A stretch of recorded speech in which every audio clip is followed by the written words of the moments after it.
Welcome to another video from DIY Daily. Today we're going to show you how to reset the oil and inspection light on this 2017 Volkswagen Caddy.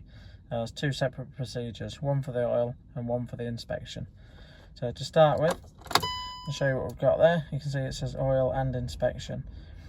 We'll turn the ignition off, hazards on, press and hold the 0 button there, turn the ignition back on, release the 0, press that, and then press that.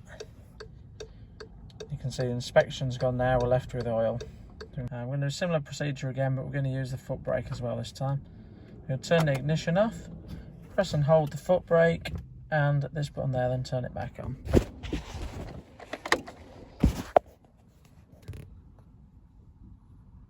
Now release that button there, press that one, and back to the 0s there.